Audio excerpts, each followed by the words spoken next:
आज हम आपको लेकर चलेंगे एक ऐसे सामरिक विश्लेषण की ओर जो भारत पाक तनाव के बीच आने वाले भविष्य की तस्वीर को और भी स्पष्ट करता है। एक तरफ भारत बना रहा है हाइपरसोनिक हथियारों का अगला युग, वहीं दूसरी ओर पाकिस्तान की नौसेना अपने ही जहाजों को पानी में उतार पाने में असफल हो रही है।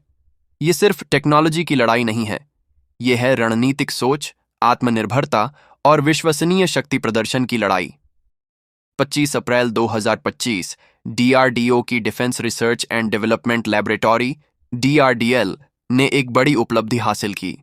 1000 सेकंड तक स्क्रैम जेट इंजन का लगातार ग्राउंड टेस्ट करना न केवल भारत की वैज्ञानिक क्षमता का प्रमाण है, बल्कि ये बताता है कि भारत अब हाइपरसोनिक क्रूज मिसाइल्स की टेस्टिंग के अंतिम चरण में पहुंच चुका है।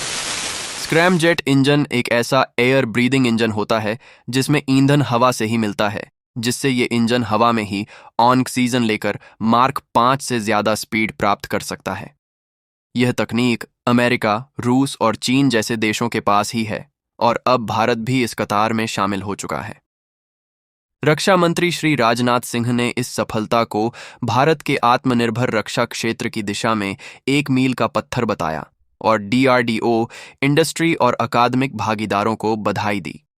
ये टेस्ट भविष्य की हाइपरसोनिक मिसाइल जैसे HSTDV, hypersonic technology demonstrator vehicle और ब्रह्मोस आई के लिए जमीन तैयार करता है, जो भारत की स्ट्राइक कैपेबिलिटी को पूरी तरह बदल देगा। मार्च 2025 की सैटेलाइट इमेज के अनुसार पाकिस्तान की 5 ऑपरेशनल पनडुब्बियों में से केवल 2 ही इस समय समुद्र में हैं। बाकी 3 या तो लंबी मेंटेनेंस में फंसी हैं या कराची शिपयार्ड में जमीन पर रखी गई हैं। पाकिस्तान के पास कुल 5 ऑपरेशनल पनडुब्बियां हैं, जिनमें 2 पुरानी अगोस्टा 70 हैशमेट क्लास सबमरीन शामिल हैं, जो अत्यधिक मेंटेनेंस की जरूरतों और तकनीकी सीमाओं के कारण अब प्रभावी संचालन के लायक नहीं रह गई हैं। इसके अलावा 3 अगोस्टा 90B खालिद क्लास पनडुब्बियां हैं, जिनमें से 2 इस समय टर्की में मिड लाइफ अपग्रेड प्रक्रिया से गुजर रही हैं। PNS हुर्मात की हालत बेहद खराब है। उसका स्टारबोर्ड इंजन और इलेक्ट्रॉनिक वॉरफेयर सिस्टम तक ठीक से काम नहीं कर रहे, जिससे यह सबमरीन पूरी तरह नॉन ऑपरेशनल हो चुकी है।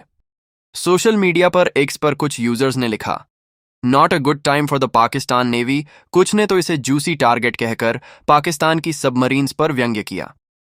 भारत के पास इस समय 16 पारंपरिक पनडुब्बियां हैं, जिनमें से 6 स्कॉर्पियन क्लास कलवारी सबमरीन्स अत्याधुनिक तकनीक से लैस हैं। भले ही प्रोजेक्ट 75I में थोड़ी देरी है, लेकिन भारत का अंडर वाटर वर्चस्व इस क्षेत्र में बना हुआ है। पहलगाम आतंकी हमले के बाद भारत ने इंडस वाटर ट्रीटी को सस्पेंड किया, डिप्लोमेटिक टाइज डाउनग्रेड किए और अटारी वाघा बॉर्डर को बंद कर दिया। पाकिस्तान ने इसका जवाब शिमला अग्रीमेंट को सस्पेंड कर और ताशकेंट अग्रीमेंट से हटने की बात कहकर दिया, जो दिखाता है कि वो खुद रणनीतिक दबाव में है।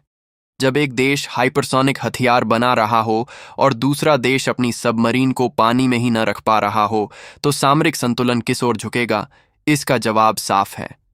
भारत अब सिर्फ प्रतिक्रिया देने वाला देश नहीं, बल्कि रणनीतिक दिशा तय करने वाला राष्ट्र बन रहा है। तो दोस्तों, क्या ये बदलाव आने वाले समय में भारत को एशिया की सबसे प्रभावशाली सैन्य शक्ति बनाएगा? आपकी राय क्या है? कमेंट करके बताएं। वीडियो को लाइक करें, शेयर करें और ऐसे ही शक्तिशाली विश्लेषण के लिए चैनल को सब्सक्राइब करना न भूलें।